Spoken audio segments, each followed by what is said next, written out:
जय श्री कृष्ण। राधे राधे। हिंदू धर्म में एकादशी का विशेष महत्व है। भगवान विष्णु को समर्पित इस दिन विधिवत पूजा करने के साथ साथ व्रत रखने से सुख संपत्ति, धन संपदा के साथ साथ संतान सुख की प्राप्ति होती है। इस दिन मन चाही इच्छा पूरी होती है। ऐसे ही श्रावण मास की शुक्ल पक्ष की एकादशी को पुत्रदा एकादशी कहा जाता है। ये एकादशी काफ़ी शुभ मानी जाती है। इस दिन संतान की प्राप्ति, खुशहाली और तरक्की के लिए व्रत रखा जाता है। इस बार सावन माह की पुत्रदा एकादशी का व्रत 16 अगस्त को रखा जाएगा। इस दिन भगवान विष्णु की विधिवत पूजा करने के साथ साथ अंत में इस व्रत कथा का पाठ अवश्य करना चाहिए। तो आइए जानते हैं पुत्रदा एकादशी की संपूर्ण व्रत कथा। इस एकादशी के महत्व के बारे में स्वयं श्री कृष्ण ने अर्जुन को बताया था।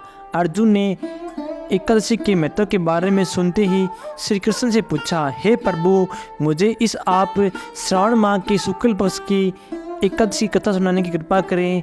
इसके बाद श्री कृष्ण ने कहा कि हे दुनिधर, श्रावण मास की शुक्ल पक्ष की एकादशी कथा सुनने को मात्र से अनंत यज्ञ के बराबर फलों की प्राप्ति होती है। द्वापर युग के आरंभ में ही मैस्वती नाम की एक नगरी थी। इस नगरी में मैजित नाम का एक राजा राज्य करता था, जो बड़ा ही शांति और धर्मप्रिय था, लेकिन उसको कोई संतान नहीं थी, जिसके कारण वह काफ़ी परेशान रहता था।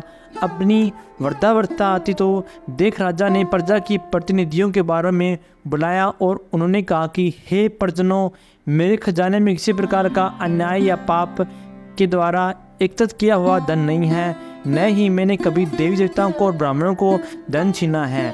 किसी दूसरे की धरोहर में भी मैंने नहीं लिया है। मैंने हमेशा प्रजा को अपने पुत्र के समान माना है और उनका पाल रहा हूँ। मैं अपराधियों को पुत्र तथा बंधुओं की तरह दंड देता रहता हूँ।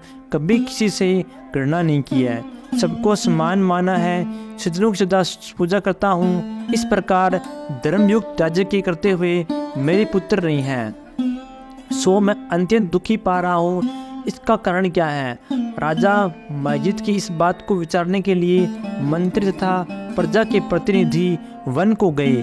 वहाँ बड़े बड़े ऋषि मुनियों के दर्शन किए। राजा की उत्तम कामना पूर्ति के लिए श्री श्रेष्ठ तपस्वी मुनि को देखते फिरते रहे। एक आश्रम में उन्होंने एक अत्यंत व्युव्रत धर्म के ज्ञाता बड़े तपस्वी महात्मा में मन लगाए हुए निराहार, जितेंद्रिया, जितात्मा, जीत क्रोध, सनातन धर्म के गूढ़ तत्वों को जानने वाले स्वस्थ शास्त्रों के ज्ञाता महात्मा लोमस मुनि को देखा, जिनका कल्प के व्यतीत होने पर एक रोम गिरता था। सबने जाकर ऋषि को प्रणाम किया। उन लोगों को देखकर मुनि ने पूछा कि आप लोग किस कारण से आए हैं? निसंदेह मैं आप लोगों का हित करूंगा। मेरा जन्म केवल दूसरों के उपकार के लिए है, इसमें संदेह मत करो। लोमस ऋषि के ऐसे वचन सुनकर सब लोग बोले, हे महर्षि, आप हमारी बात जानने में ब्राह्मणों से भी अधिक समर्थ हैं।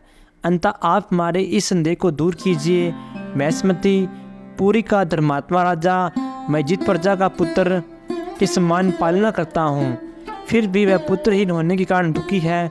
उन लोगों ने आगे कहा कि हम लोग उसकी प्रजा है, अनंत उसके दुख से हमें दुखी है। आपके दर्शन से हमें पूर्ण विश्वास है कि हमारा यह संकट अवश्य दूर हो जाएगा, क्योंकि महान पुरुषों के धर्म मात्र में अनेक कष्ट दूर हो जाते हैं।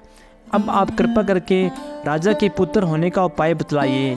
यह वार्ता सुनकर ऋषि ने थोड़ी देर के लिए नेत्र बंद कर दिए। राजा के पूर्व जन्म का वृत्तांत जानकर कहने लगे कि हे राजा, पूर्व जन्म में एक निर्धन वैश्य था। निर्धन होने के कारण इसने कई बुरे कर्म किए।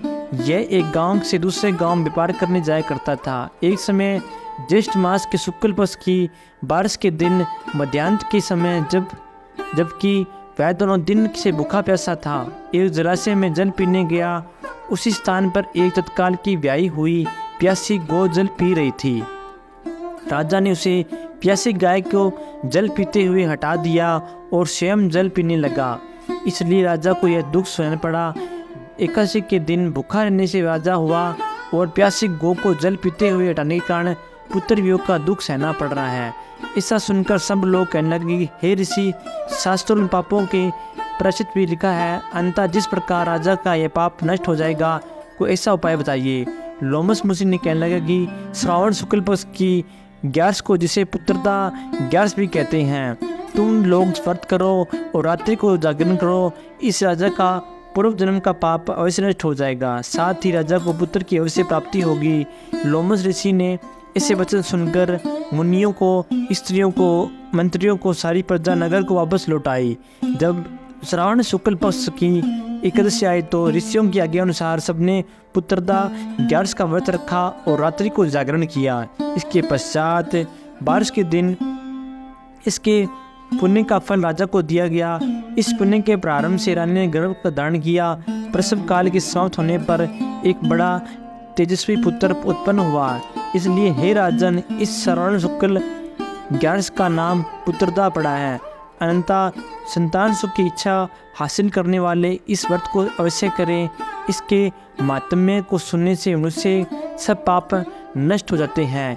इसी लोक में संतान सुख भोगकर परलोक में स्वर्ग को प्राप्त होता है।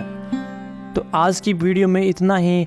अगर आपको वीडियो पसंद आई तो वीडियो को लाइक करना, अगर आप चैनल पर नए हो तो चैनल को सब्सक्राइब करना। जय श्री कृष्णा, राधे राधे।